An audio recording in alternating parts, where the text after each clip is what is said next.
Assalamualaikum warahmatullahi wabarakatuh. Alhamdulillah hamdan wa syukranillah amma ba'd. Kembali lagi bersama saya Deta. Kali ini saya akan men-share ke rekan-rekan terkait dengan ajudan.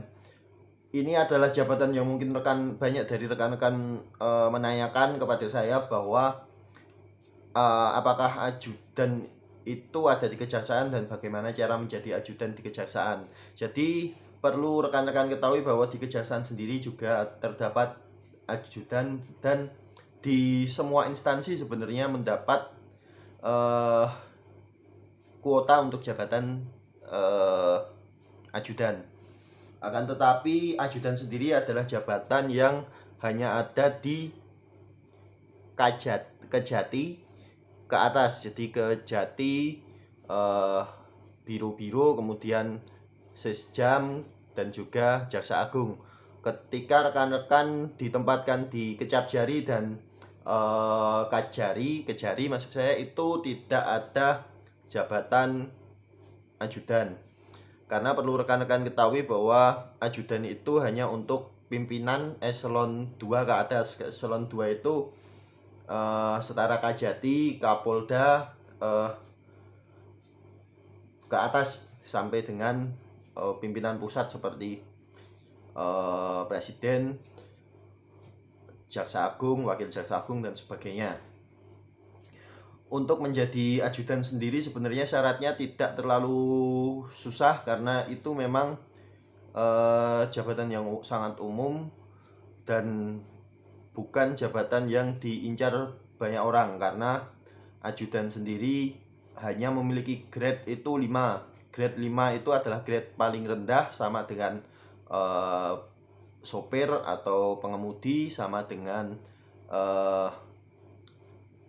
pramubakti, sama dengan pengadministrasi penanganan perkara atau pengelola penanganan perkara. Mereka sama-sama grade 5, dan menurut dari tingkatan gaji juga gajinya otomatis yang paling rendah di sekitar 3 juta sampai 3 juta 100.000 untuk tunjangan kinerja, dan 2 juta untuk gaji pokok. Kemudian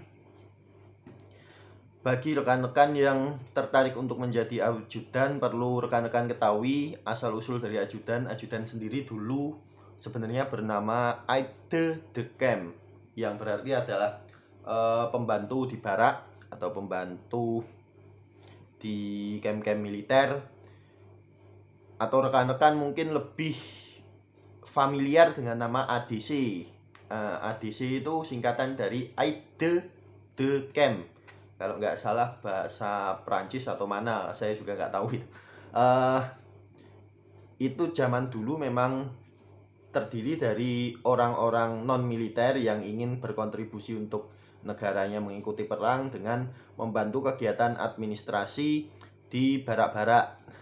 Kemudian seberjalannya waktu, ajudan sendiri diambil dari rekan-rekan yang memiliki latar belakang militer seperti TNI, Polri, dan sebagainya. Terutama untuk ajudan-ajudan seperti Presiden dan sebagainya, itu biasanya diambil dari TNI dan Polri, karena alasannya adalah mereka dengan tangan kosong pun bisa menghalau senjata, apalagi dengan senjata. Jadi benar-benar fungsinya untuk melindungi, beda dengan konsep awal yang hanya untuk membantu kegiatan administrasi di medan perang. Kemudian baik ajudan, kemudian Walsus. Walsus sendiri adalah pengawal khusus atau pengawal pimpinan, itu juga salah satu jabatan yang ada di kejaksaan, dan grade-nya juga sama 5, karena pekerjaannya juga kurang lebih sama dengan ajudan.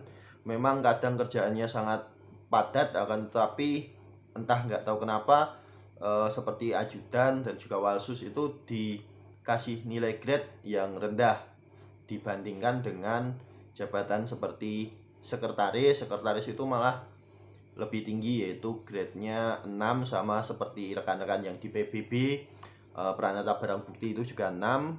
eh, dan sebagainya. Itu pengawal tahanan juga 6. Dibanding dengan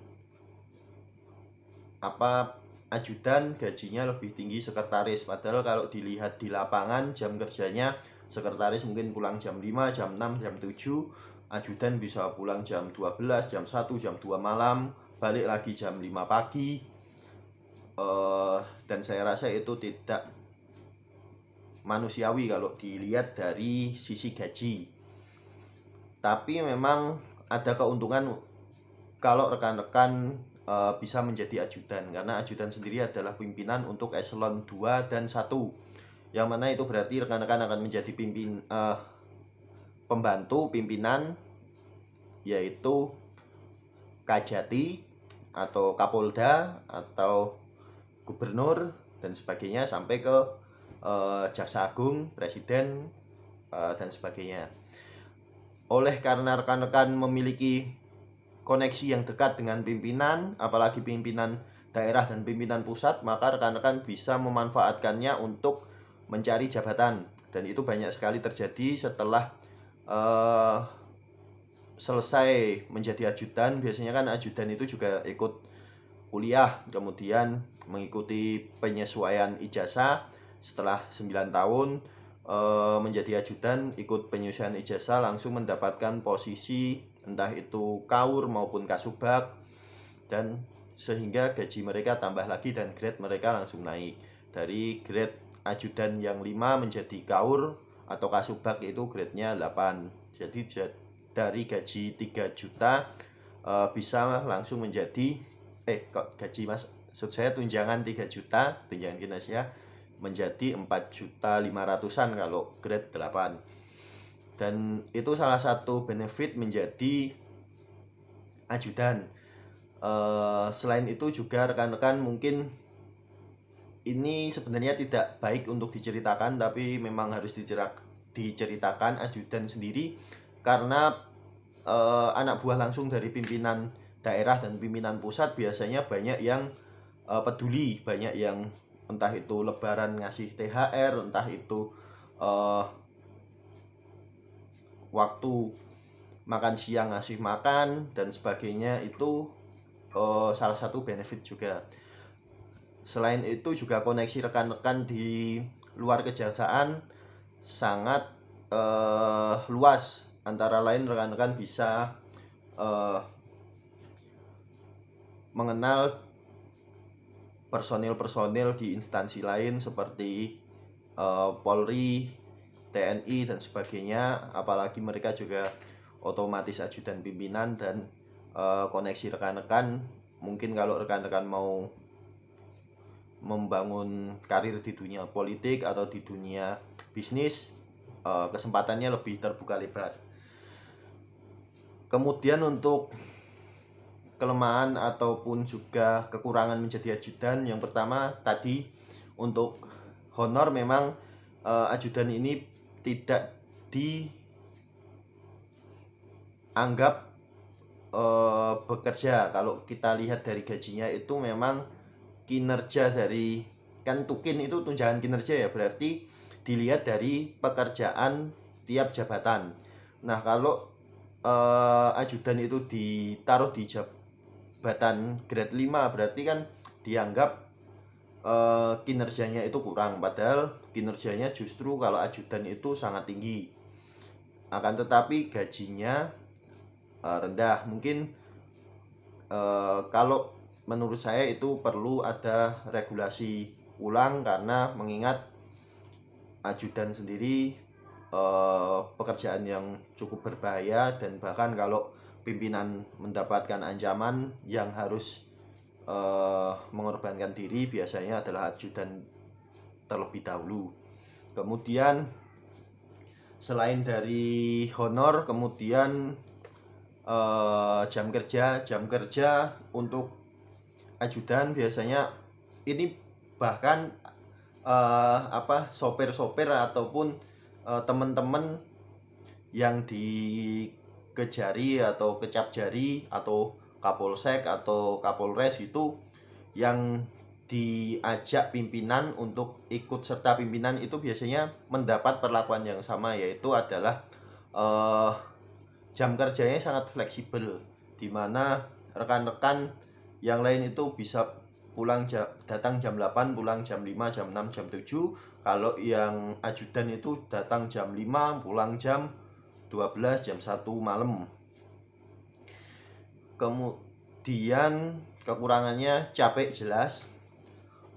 Untuk capek itu karena pimpinan biasanya banyak kegiatan, banyak undangan-undangan, otomatis rekan-rekan energinya juga akan terkuras. Kemudian mental dan juga adrenalin itu yang paling rekan-rekan harus perhatikan. Jadi rekan-rekan ketika mendapatkan pimpinan yang ternyata temperamen, rekan-rekan harus bersabar, karena kalau rekan-rekan tidak bisa mengikuti apa yang diinginkan pimpinan, bisa jadi malah ketika rekan-rekan jadi ajudan tidak ada salah di mata pimpinan, rekan-rekan bisa dibuang di tempat yang jauh, bahkan diajukan untuk demosi ataupun turun pangkat atau turun kalau jabatan nggak mungkin ya, karena nggak ada yang lebih pendek, itu biasanya dimutasi atau diturunkan pangkat. Kalau rekan-rekan yang pangkatnya masih 2A, otomatis akan ditunda kenaikan pangkatnya. Maka karena itu rekan-rekan yang berminat jadi ajudan bisa melihat plus minusnya. Kemudian kalau rekan-rekan ingin mengejar karir dengan dedikasi kepada pimpinan, boleh saja, cuman ingat bahwa rekan-rekan itu ibaratkan ini perkataan dari Kaur Protokol yang pernah ngomong sama saya, kalau kamu mau jadi ajudan, mau jadi walsus, mau jadi dekat sama pimpinan lah pokoknya, ingat kamu itu adalah benalu. Kamu itu benalu untuk pimpinan. Ketika pimpinanmu itu semakin tinggi, maka kamu juga akan ikut tinggi setinggi pimpinan. Akan tetapi kalau pimpinanmu itu tumbang, kamu juga ikut tumbang, dan nutrisi dari pimpinan habis, pimpinan mati, kamu juga akan ikut mati. Mungkin rekan-rekan bisa menyimpulkan sendiri apa yang saya maksud. Jadi sebaiknya kalau rekan-rekan berniat untuk menjadi ajudan, itu persiapkan fisik, persiapkan mental, kemudian fokus rekan-rekan ditambah, dan juga perbanyak relasi, perbanyak peluang, ambil semua kesempatan untuk kuliah, kesempatan untuk ikut kursus-kursus, kesempatan untuk bersosialisasi dengan orang-orang penting, karena itu yang paling penting untuk jabatan yang memang kalau di segi pendapatan itu tidak bisa dibilang benefit. Mungkin cukup sekian yang bisa saya sampaikan. Ada salah kata mohon maaf. Wabillahi taufiq wal hidayah. Wassalamualaikum warahmatullahi wabarakatuh.